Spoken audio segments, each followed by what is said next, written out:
Hey guys, it's Jim Welsh again from Environment One Field Service. Welcome back for another introduction video.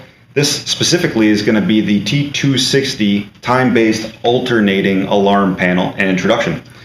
The E1 Sentry line of alarm panels is custom designed for use with the E1 grinder pumps. The panels provide the latest technology and the greatest flexibility for customizing features to satisfy individual needs.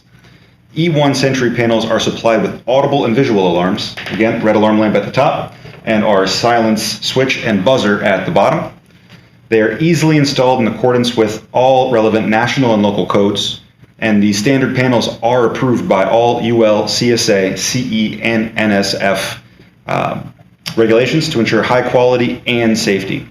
The panel features a corrosion-proof NEMA 4X rated enclosure, thermoplastic. A padlock is provided to prevent unauthorized entry. The basic features of this panel include circuit breakers, contactors. These contactors, again, do really nothing more than route power to the pump that is supposed to be running for its given lead or lag day. 2 manual run switches. They're also called push to run or momentary. We also can see on the circuit board itself that we have 6 different LED lights.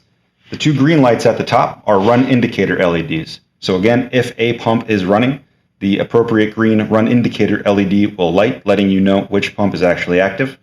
The yellow lights that are tucked between the relays, those are actually power available lights. One will be bright and one will be dim in normal operation. The bright light's the lead pump. The dim light is going to be the lag pump for the day. In the event we hit a high level, the lag pump light will turn bright and both pumps will be able to run. The high level is actually indicated by one or both of the red LEDs that are present on the circuit board. The couple additional features to the T260 are the ability to toggle between auto mode, which is the 24-hour alternation between lead and lag, or both. Flipping this switch between the relays at the bottom will allow both pumps to operate simultaneously. Again, as long as water level rises high enough in the station where the corresponding switch trips, the pump will come on. At the top, we have an auto versus fast mode. So again, from an instruction standpoint and an overview, this is really designed for testing purposes from the field technicians only. This allows us to modify the 24-hour alternation cycle and reduce it down to a time as small as 3 minutes. Well, we hope you guys enjoyed the T260 introduction video. Again, before we go, bottom penetrations only, use your duct seal.